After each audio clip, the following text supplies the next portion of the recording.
and then create rules and procedures that are followed by parents and kids, participation and access for students. So setting those setting agreements and that kind of thing to help facilitate this. Very good. Okay, let me get back to this PowerPoint.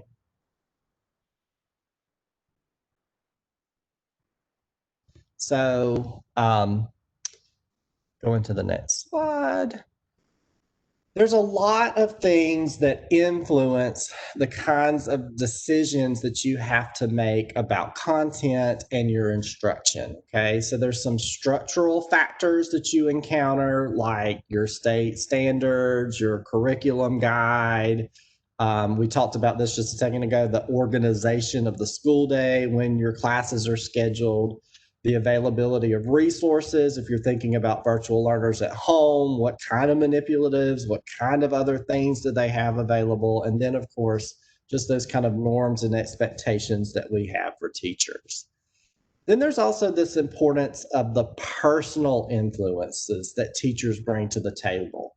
Your knowledge, okay? If you're in that risk zone of using WebEx to teach, then that's going to have an impact on how you handle virtual learning, right? So what you bring to the table, your beliefs, that's why I started this presentation with reminding everybody about what the research says about the efficacy of online instruction. Because if you go into this and you don't believe that online instruction can be as effective as face-to-face instruction, you're going to fall on your face, right? But knowing that online instruction can actually be superior to, if we can embrace it and develop some skill around it, will definitely impact our instruction. But your knowledge, your beliefs, your experiences is widely acknowledged in the literature as being impactful on the decision making related to instruction and content. There's also organizational influences like the rules and relationships, norms, expectations, and resources. If your particular school has a very strong professional learning community that's established, then you guys have a better opportunity to be able to support one another and do those kinds of things. There's, of course, policy influences, things like the standards, the testing that our students are subjected to. I saw a report out of the Department of Ed. It was actually the report on the Board of Education meeting that said that that the state superintendent is emphatic that there will be the testing this year, that we can't go 2 years without the test. And definitely we know that testing has an impact on what we do on the classroom. And then cross-current influences deals with how real all of these external influences are on you as a teacher. Do you view the state testing as being like the supreme influence on what you need to do in the classroom? Or are you more concerned with what your principal thinks about what needs to be happening organizationally? Are you more in tune with, well, whoever created this curriculum guide must have had some kind of supreme knowing of how it should be, and I need to follow that? So it's basically what you believe this mix of all these influences is on your instructional decision. But we know that the promise of considerable opportunity to construct engaging and powerful learning situations is balanced by the problem that teachers are likely to feel pushed in multiple directions. And so what you've got to do as an educator, and I referenced this briefly at the very beginning of our first session, is to look at all these outside influences, look at what you've got to teach, consider the tools that are available to you, and whether you have some students face-to-face and some virtually or all face-to-face or whatever, and really make some decisions about what is most important for you to focus on and what's the best way for you to convey that with what you have available to you. Even though we're being tested this year and there's going to be accountability stuff, all those kinds of things, at the end of the day, you have to use your professional judgment and do what you know is best for the particular group of students that you have, that you're working with. And if you don't hear anything else from me today, I hope that you hear this, that you bring so much to the table And I'm not saying to ignore your curriculum guide and throw it out the window, but what I am saying is it probably has way too much to cover this year.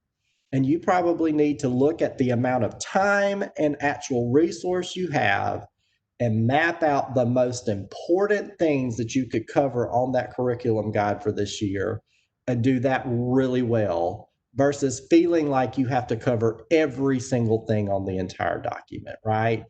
Instead of thinking about that test, thinking about the test and trying to teach in the school is the same thing that your students experience when they're taking a time test and they think more about the clock running than the content of the thing.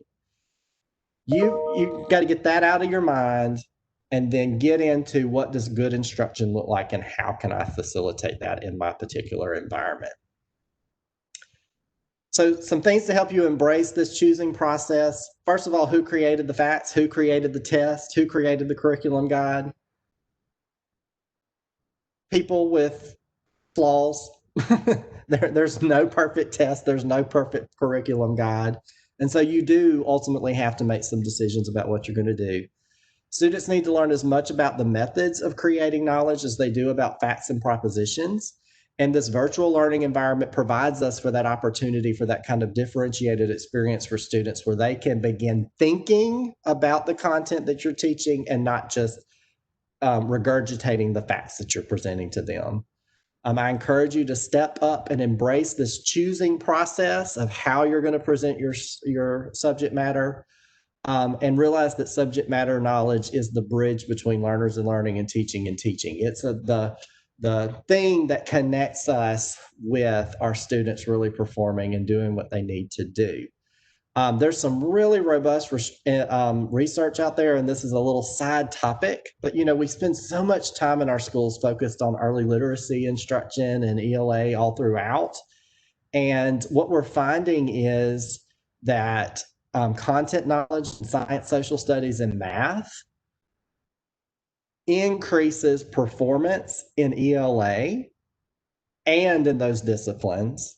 But when we do all of our focus on ELA, the skills that are learned in ELA are not as transferable to those disciplines. So to make that very plain, if a student's doing really well in math, it tends to impact them also doing well in ELA. If a student's doing well in ELA, it does not necessarily impact their performance in math. If students have content knowledge in science and social studies, by the way, is typically more interesting to them, then when they get to that state test and they read that passage that they have to respond to all the ELA questions about, they are more likely to be able to understand and comprehend that they read and infer meaning from it because they have the content-based knowledge in science and social studies, not because we did 27 lessons on how to infer meaning from a piece of text. Unless you have the content knowledge and the background knowledge, you cannot infer meaning, no matter how many times you've been taught how to do that. So really embracing your subject matter and presenting it in an effective way is something else to do.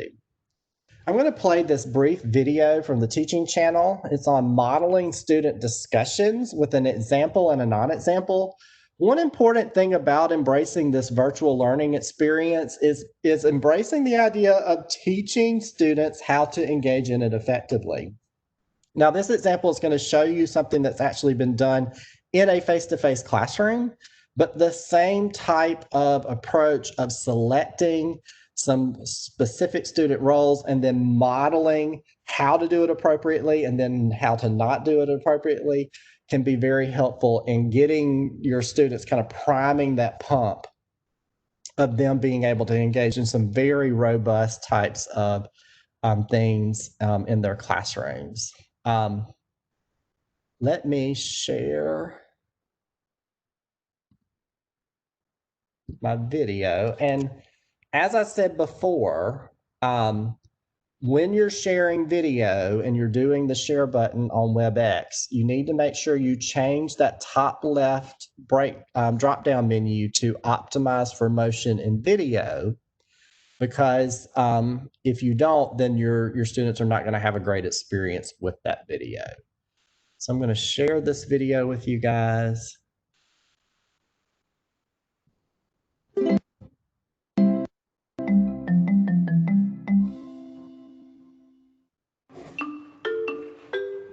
Today, you are leading your group in the conversation. One way I help my students be able to visualize having a good discussion is by first showing them a non-example, then showing them a good example from the students themselves. The reciprocal reading process is awesome because it gives everyone a chance to be able to contribute to the conversation. So we're gonna actually have a model group come up to the middle here. This is important because it's not fair to expect students to be able to do something without being able to see it first. And so being able to have them see, like, this is what it looks like done well, but also to be able to see this is what happens when it's not going well. For the rest of you guys, let's use our bodies to make sure that we're engaged in this process. I had a group of students who I saw yesterday was doing pretty well with the questioning, and I had them do a non-example and an example for the class. For this example, we're using this document. Do you guys recognize this from yesterday? Yes. So I'm having them use this as their kind of text for this model. For this model group, definitely tell them what they're supposed to do in the first place so that they know, let me do the opposite. And when you tell kids to do the opposite of what they're supposed to do, they usually go with it. That was really all of them today. I want you guys to note what did they do to show you it's a non-example. Okay? Action. Okay. So we have this text right in front of us. Miss Chan just left. We're not gonna read it. Okay. All right. What are you guys planning to do this weekend? I don't know. Just hang out. Okay. I watched a Spider-Man movie. Oh, Miss Chan is coming. We have to read. I think this is mostly about child labor. It says it in the title, so we need to know. Yeah, it doesn't matter. All right, good. I'm gonna pause you actually right there. Okay. So what did they do to show you this is a non-example of a helpful, enriching, reciprocal reading process? Brenda? They talked about a Spider-Man movie. Okay. So off-task behavior, right? Or off-task. And they only cared about work when what happened? When I was walking by. Should we only do work if a teacher is walking by and cares? No. No. Okay. Realistic. That's realistic? Ah, interesting point. So Kevin's saying that's realistic. Okay. So let's talk about it. So how can we, well, one, is there a purpose to doing this? Like, why would Miss Chan have us do this? Right? Okay. Randy? So we can not fail. Is it only about grades, though? Yeah. Let's think a little bit deeper. Is it only about grades? Ryan, what do you think? To get a better, deeper understanding about what we're trying to read. Great. So now, after that really terrible example, good job with the bad example, can we do a really quick, good example? Yeah. Okay. So what you guys think this text was mostly about? I think it was mostly about child labor and how there was differences in their rights. Can you ask us another question, please? Actually, I have a question. So do you think your prediction was right or incorrect?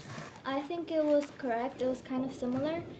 I would like to make kind of like a connection. All right, so really quickly, what did they do well with the reciprocal reading? Chris? They balanced out their roles. Nice. How did we see balance? That's a great word. It's powerful because it's their own classmates being the teachers, essentially, and students listen most at this age to their peers. And so if they see themselves in this activity, I think they can relate more to it and also translate it back to their own work when they actually have to do it themselves. Can we give them a round of applause? That was really awesome. They're a little fishbowl right there.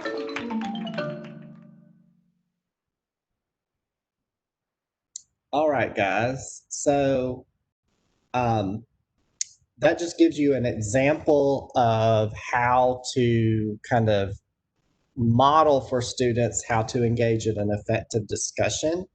You know, if we just create these virtual meetings and put students into the breakout rooms without the opportunity to know how to do that in a more sophisticated way, then we're not really, engaging them at the level that we could potentially engage them.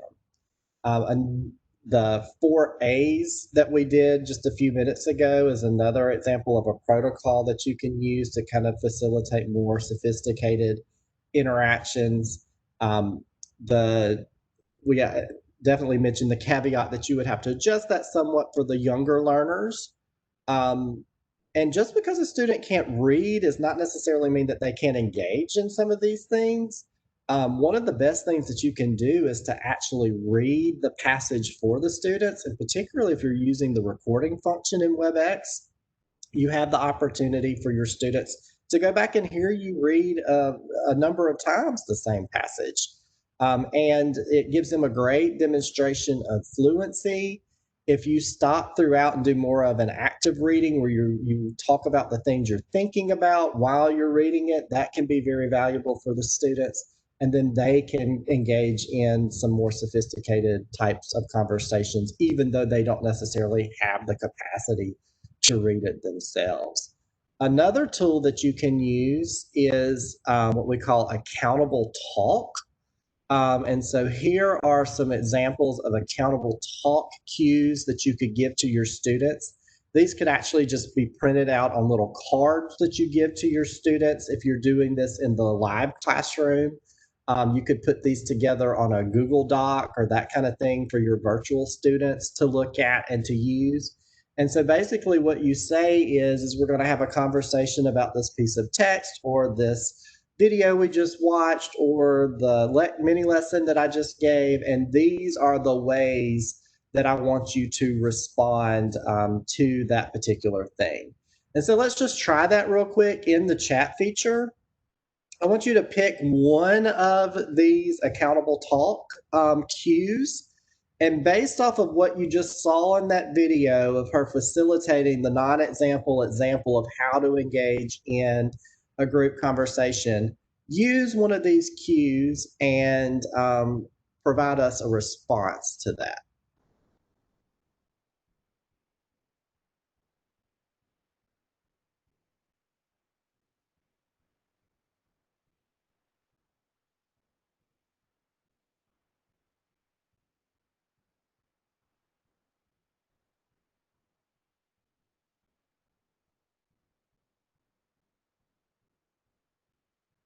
And I just noticed an error on this particular slide where it says, I understood what you said. May I point out that should be one bulleted point, not two separate ones. So if you use that one, you should say, I understood what you said, and you give them the name, and then may I point out, and then that's your accountable response there.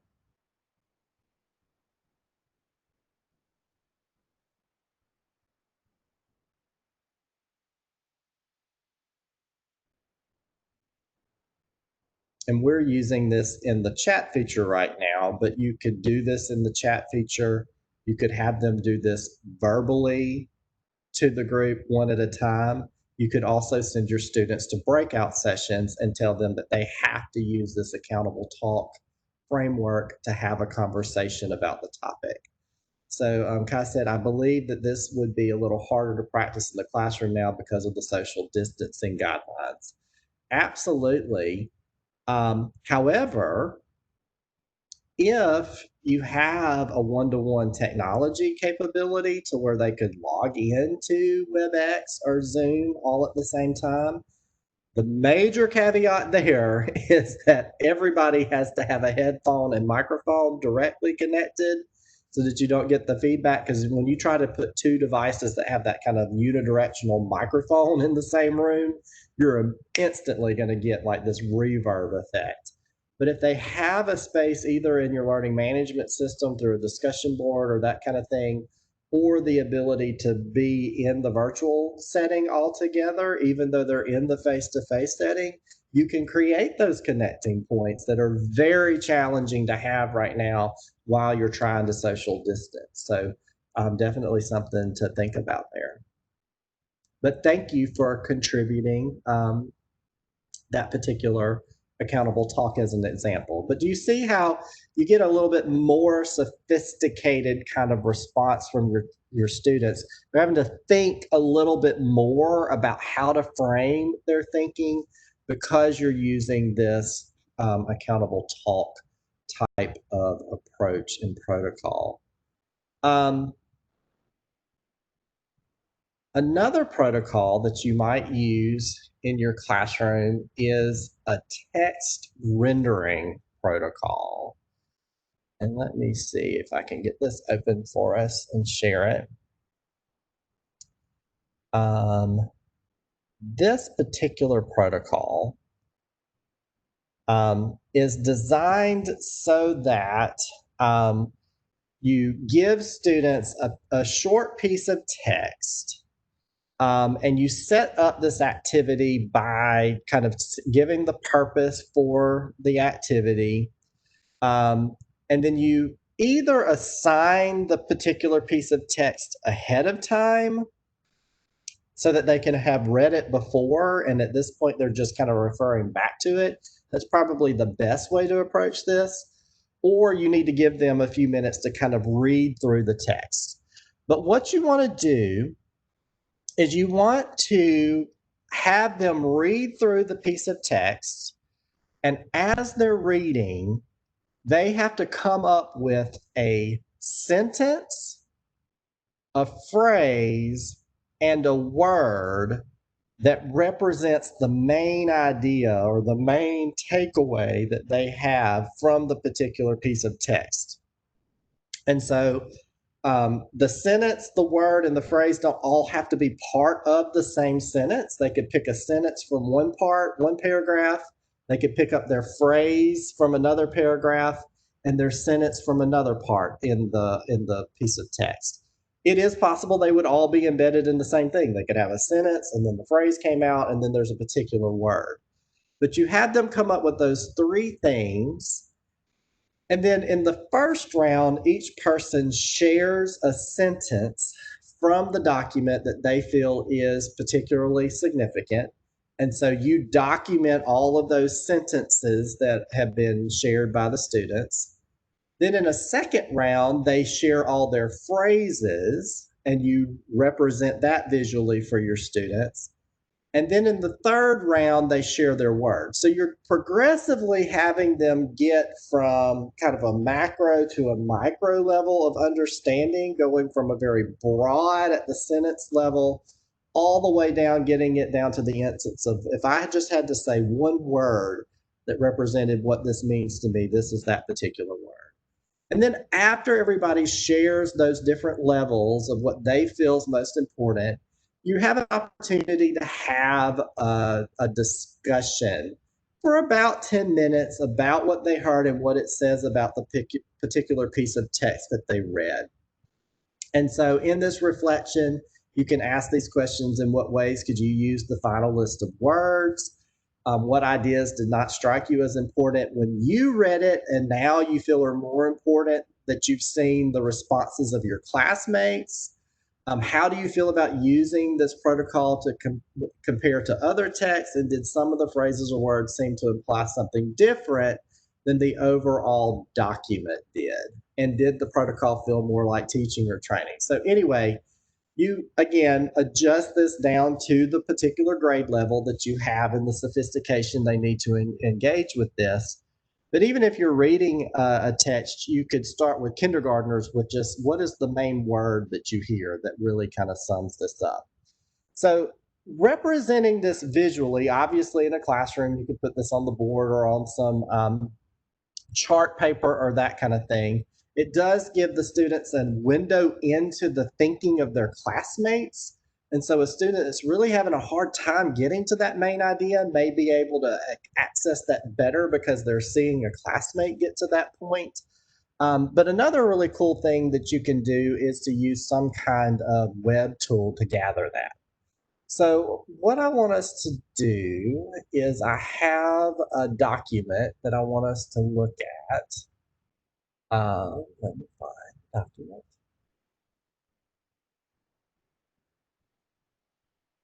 I'm going to place this link, stop sharing, and put this in the chat. So here's a link to a document that you guys can access. It's online classes, 10 tips for engaging your students. So what I want you to do is to skim through this document. You don't have to do necessarily a real thorough, close reading of it for our purposes. But as you're reading the document, I want you to identify that sentence that seems to sum up or be the most important to you, that phrase, and then that word that's most important to you. And the way that we're going to report this out is I'm going to have us create a word cloud. And so what we're going to do is go to Mentimeter, and I'm going to copy the link. Mentimeter.com. You guys are going to have a link to go here. And what you can do is click on this link. It's going to open up this website, and it's going to let you have 3 different entries that you can give. Go ahead on Mentimeter and enter in your sentence first.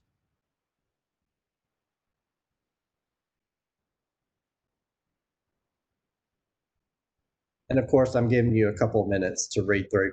You don't have to read this document thoroughly, though, because we're just doing this for a demonstration purpose in this particular meeting. So just kind of go through and find you a sentence and then enter it on Mentimeter.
Okay, so you guys can see somebody has gone on Mentimeter and they've entered in Make It Relevant.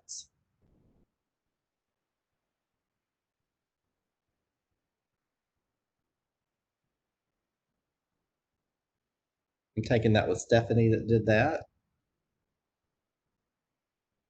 All right, so we've got some more being populated here. So all I've done is I've opened up Mentimeter. Mentimeter, you can have a free account. I believe it'll only allow you to have 2 slides at a time in the free account. But if you really just pick a couple different times during your session that you need to kind of engage some feedback from your students like this, it'll give this visual representation. There's some different types of things you can do in Mentimeter, like polls and different other kinds of things. And so it gives you a variety of different ways. It's really easy to kind of negotiate. You'll see the share button up at the top is where I went. And all I had to do was copy the link and then paste it into the chat feature. You could paste it into your LMS if you wanted to do that so that people can get to it. And you'll see that it lasts for 2 days. There's also a QR code that you could send out if you needed to do that for people to be able to access it. So anyway, as we've populated this and got our responses, you could break this out into your sentences, your phrases, your words, and get some really kind of great responses to have a discussion. And you'll be able to evaluate those main ideas that the group collectively is generating in their knowledge about the particular topic that you're doing. So one kind of caveat here, something like this in a virtual presentation really enhances a virtual presentation, and there's a variety of different tools, we'll look at that in a minute, that you could use. You don't want to overload your learners, though, with too many different things that they have to do, right? And sometimes even just kind of saying, hey, click on this link and look at this page is a little bit more accessible to a student than saying, we're going to go to Mentimeter, and then we're going to go to WebEx, and then we're going to go over to Google Classroom or whatever. And also your parents, they get so overloaded with where do I find what I need to find. Making it as simple as possible is really, really important. So let me get back over here to the PowerPoint.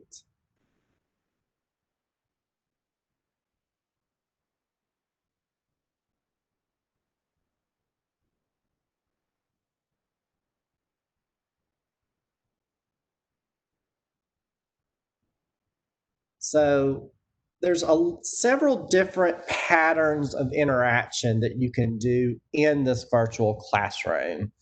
And I want to talk about each of these. So you can do a tutoring interaction.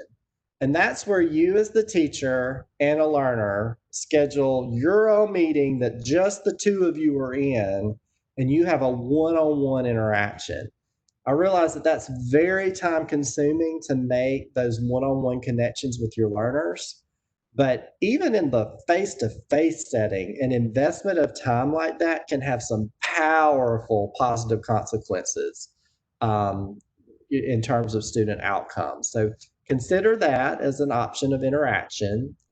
I neglected to bold this, but the presentation pattern where you've got one person directing information to others. And so that's very similar to the pattern that we are all engaged in right now, where I'm teaching you guys a particular concept. We're doing this particular engagement around this particular topic. Okay. Then you have a question and answer pattern. And this is where learners ask questions of an expert. So after doing your presentation, you may take a small break and then come back and say, okay, while we did the presentation, I asked you to come up with your list of questions that you wanted to ask. We're now going to transition into a question and answer session. And then you call on each student to ask their question, and then you respond to their question. It creates a little bit more of a give and take type of interaction in your class than the presentation pattern typically allows for. You could also do a post and comment pattern.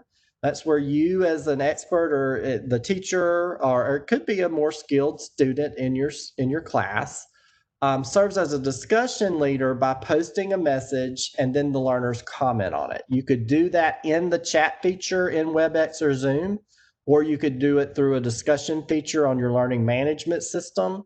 And I encourage you to think about, again, getting to that idea of not working harder than your students.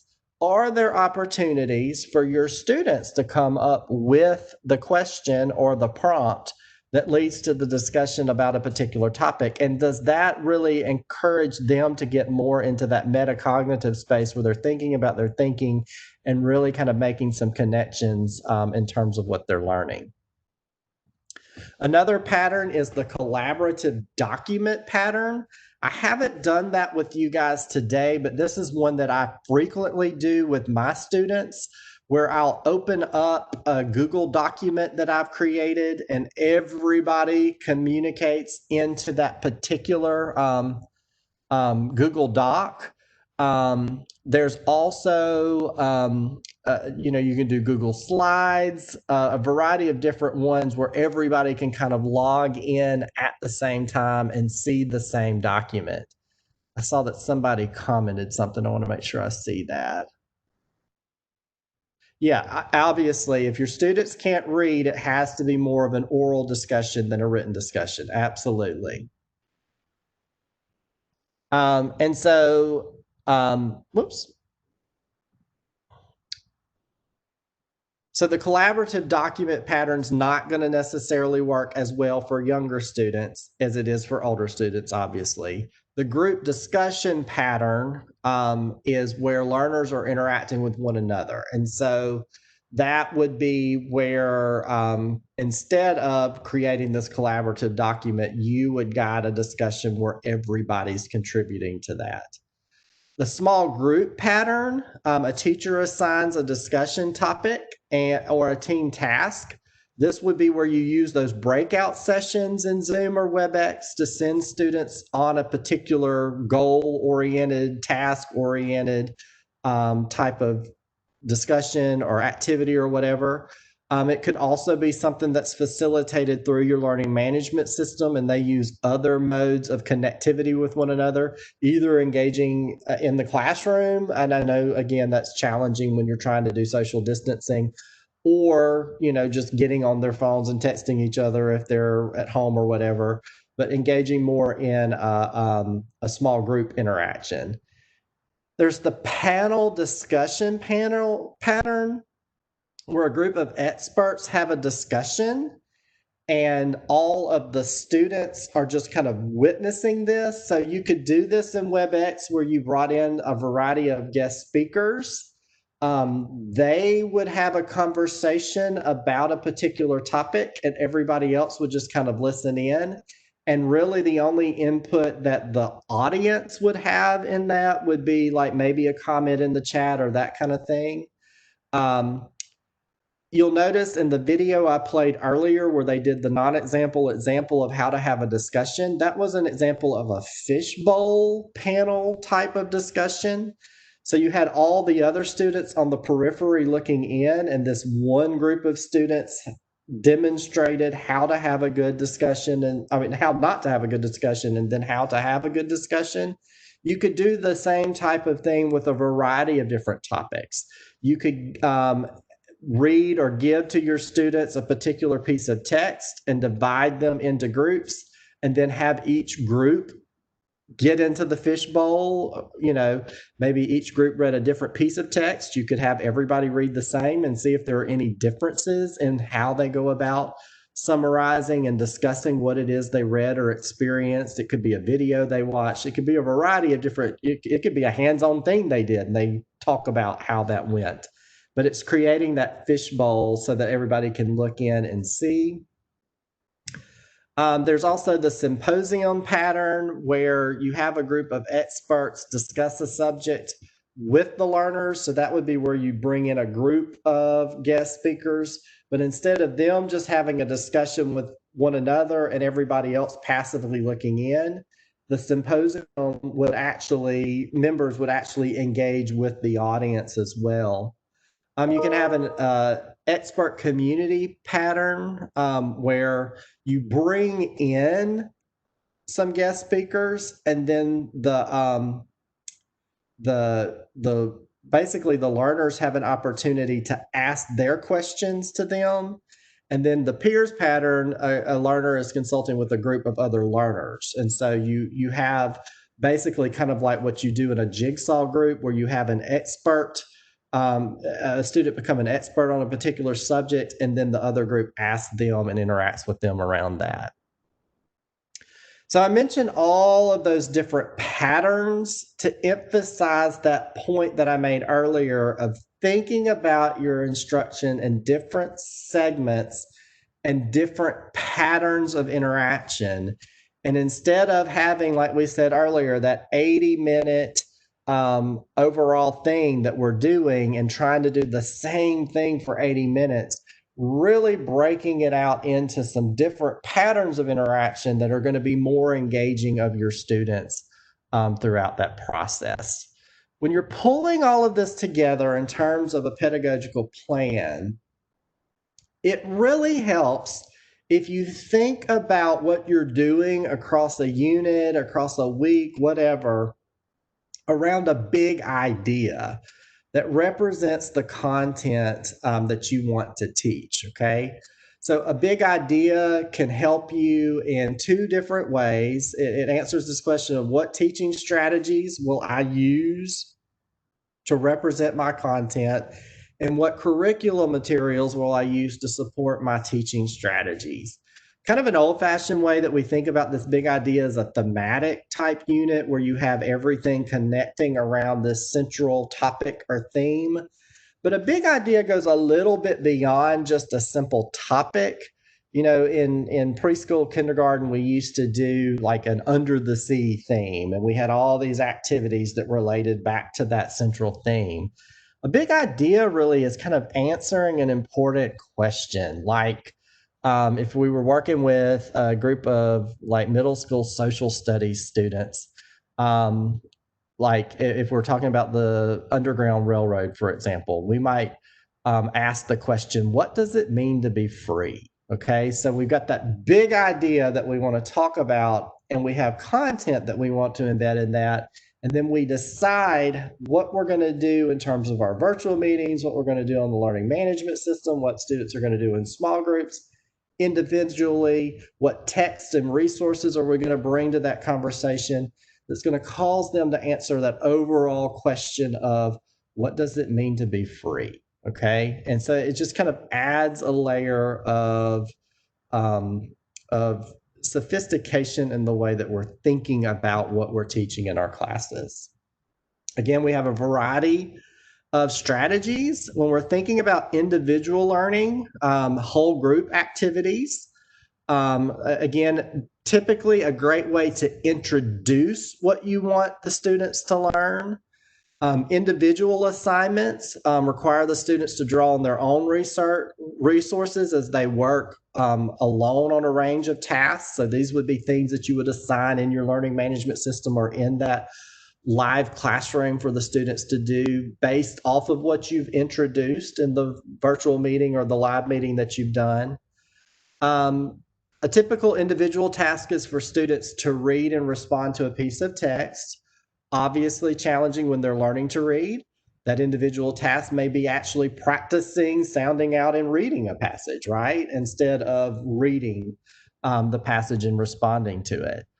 Trade books are typically a great point to get those passages that we need for our students to engage with. And a learning center is also a good representation of where a student can go and do some individual hands-on type of activities to learn particular content independently. Now, a learning center can also be a collaborative activity, right? But it can be applied to an individual, and particularly thinking about these students that may be quarantined at home and interacting with you only in that virtual sense.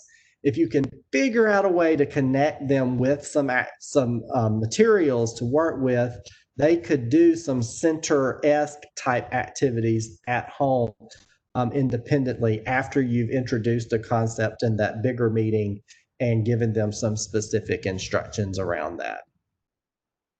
When we're thinking about that smaller group learning setting, the research is clear that small group activities where we have about 2 to 5 children in a group help all the children to learn. There was kind of this old understanding that if we did small group interactions and we put more experienced students with lower performing students, that the lower performing students did better because of the interactions they were having with the more experienced students.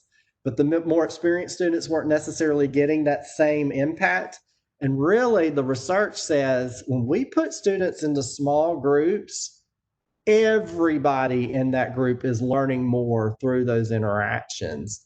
Cooperative learning groups benefit both those students who learn more slowly and the faster learners because it gives them all more opportunities to read, to write, to think, and to talk about the ideas as they're going through the learning process. If your class is quiet all the time and students are not engaging in conversations, if students are not being required to write about their thinking as, again, they have that ability to write, and even young children can visually represent or dictate to you their understandings, and those are important activities to do as well. But the more opportunities they have to do this reading, writing, thinking, and talking in that small group setting, the more benefit everybody's going to have. One thing that you can use is a T-chart activity where you compare students brainstorming on a topic or question. I'm going to show you an example of that in just a moment. A jigsaw activity that I mentioned earlier where you have one set of groups where everybody in that group becomes an expert on a particular topic or a particular passage of text that you've assigned. And then you redistribute all of those experts into new groups. So your new grouping, let's say you had 4 different types of passages that students became experts on. In a new group, you'd have 4 people that represent each of those pieces of information. And so each of those students have to report out what they learned in their initial grouping. That's a great way to do it. And in WebEx or Zoom, you would just have to manually assign students to groups so that they got back into those heterogeneous groupings to report out on their expert knowledge. A web quest is a great way to go about structuring some resources for your students to engage with. You can get a subscription from Quest Garden. There's some web quests that already exist out there that you could utilize. It also has the functionality for you to create your own web quest.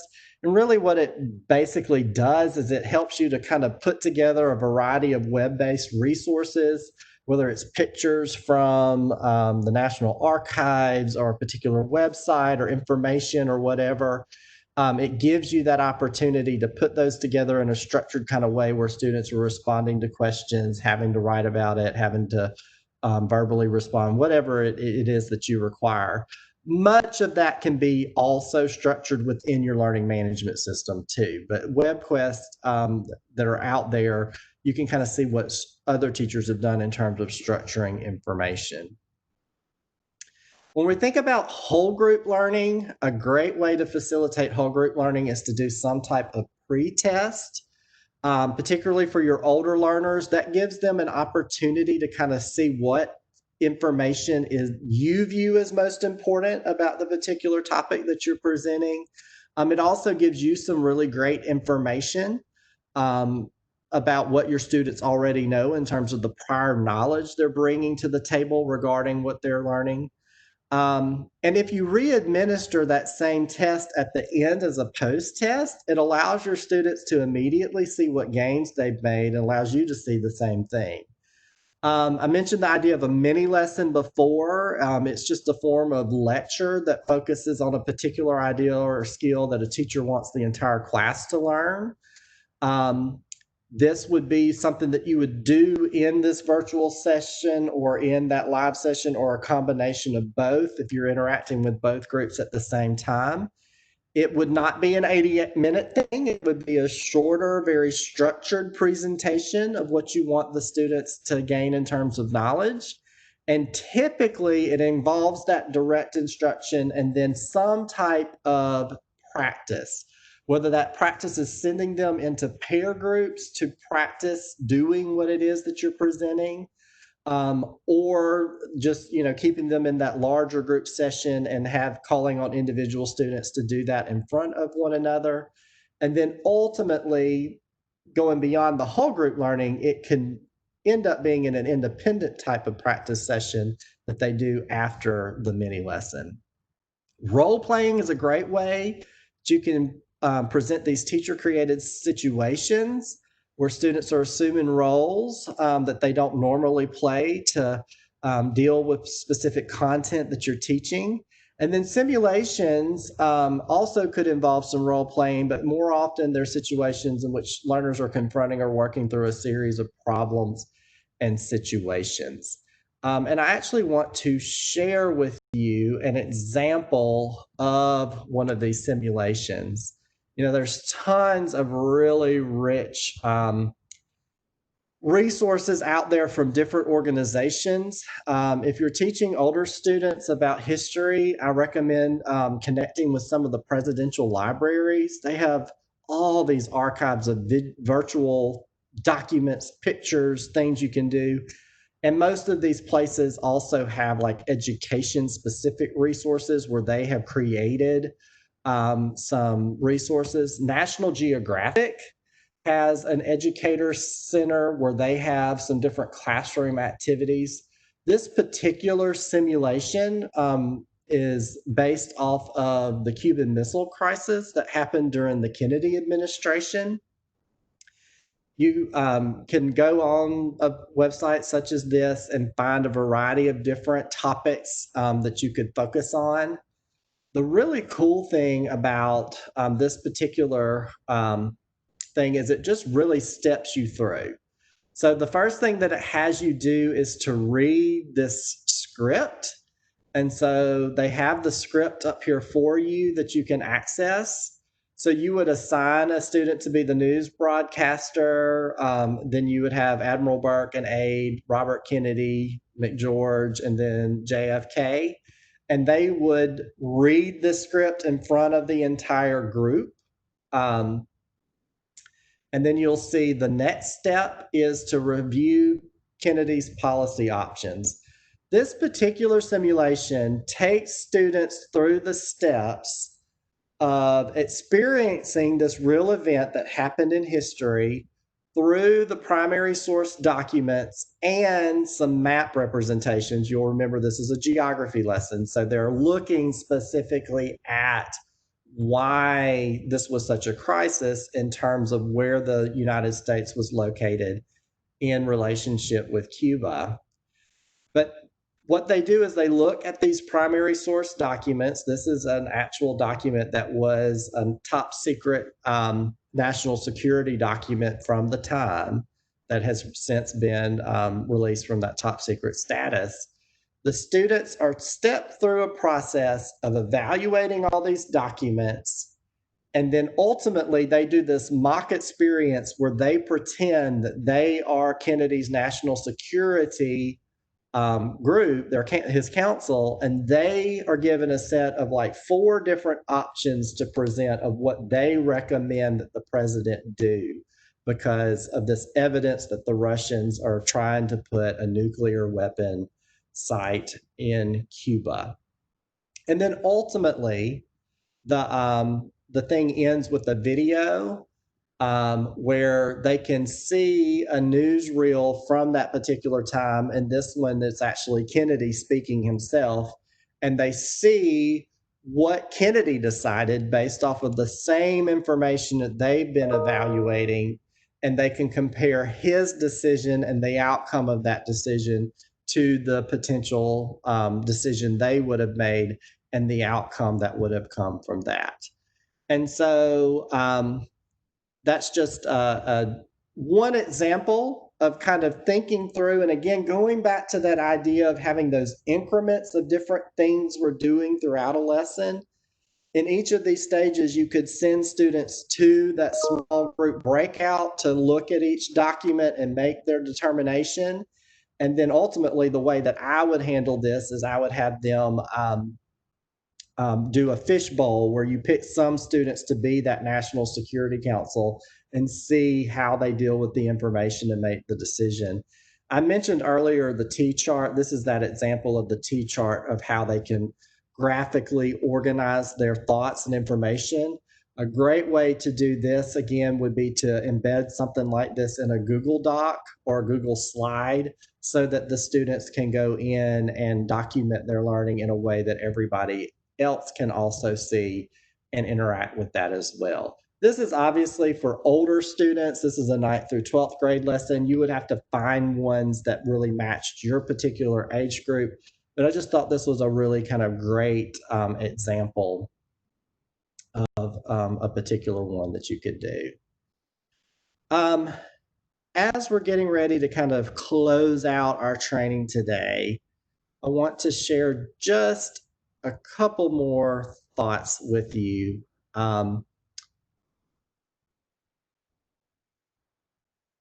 Some considerations for group work. You want to create an appropriately challenging task. Again, thinking back to that comfort zone versus risk versus panic. You want to find activities for your students to do in that area where they have the greatest opportunity to be challenged in a positive way. You want to explicitly and intentionally teach your students how to work together. You guys didn't know how to interact in virtual environments. Your students don't know how to interact appropriately in virtual environments.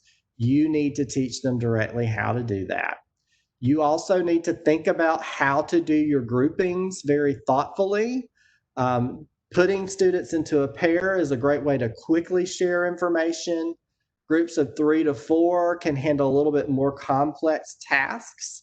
And then larger groupings are great for special projects. And when you're really trying to get to some divergent type of thinking, the more voices you have coming into the conversation, the more perspectives you have opportunity to hear from. And ultimately, you want to honor the work of your learners. You want to be very careful to reward learners for the work that they do that's really great. And you want to be very careful to make sure that you're not just giving students work to do for something to do's sake, right? Give them things that have a high level of efficacy in terms of mastering the particular objectives that you want to cover. Some additional thoughts: language arts and other disciplines make really great partners in this virtual platform. Having those pieces of text to interact with are a really great way to connect with your students, whether you're reading those orally or providing them for them to read and respond to. Learners will rise to your expectations. All learners, as I said before, learn more when you put them into those smaller groupings.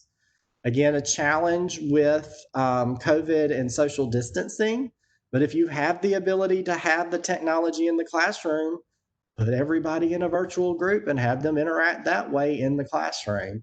Again, you're going to have the headsets to, prevent the sound intrusion and interference to do that. A good teacher understands that the search for fun activities does not lead to trivial teaching. Trivial teaching being lots of activity but little real learning. When you embed that element of fun, it really does add rigor to your instruction, not the opposite. And blending instructional approaches is a good way to provide structure for the class day and keep everybody engaged and busy. So again, thinking through those different patterns of involvement instead of just keeping everything all together at the same time. I actually have some more content that we could have covered around the 5E process. A few of you went through a session where I went through that in depth. I'll actually send you a copy of a 5E lesson plan template. It just kind of steps you through thinking about different aspects of what you want your students to do across a week. And it kind of helps you to make some decisions about what types of activities. And I have a template that I'll send to you that helps you think about what to do at each phase of a lesson, how to go about doing that, and then what technology resources are available like Mentimeter and others that you could utilize to really enhance that instruction. And I'll send you this particular PowerPoint so that you can reference the links to the videos and all the things that I've used in here today. So we are at the end of our time. I do want to give everybody an opportunity to ask any questions that they may have. If you want to put one in the chat or if you want to share your microphone, you can certainly do that and ask a question. I'll stay on for a few minutes until everybody logs off in case you do have questions.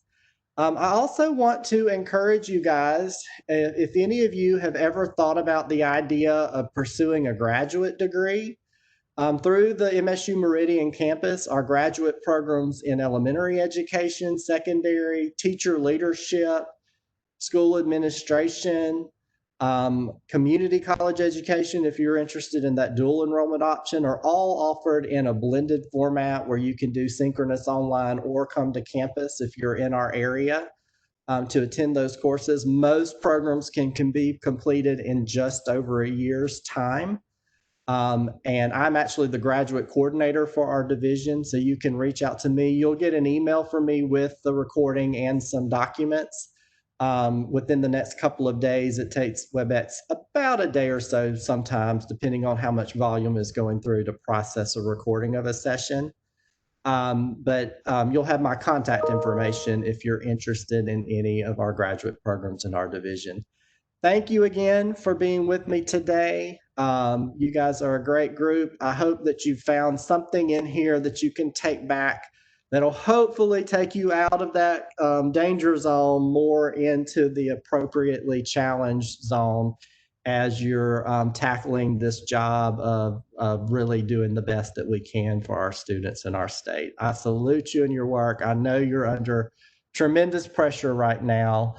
Take care of yourselves, but also let's keep the students in mind. Thank you so much.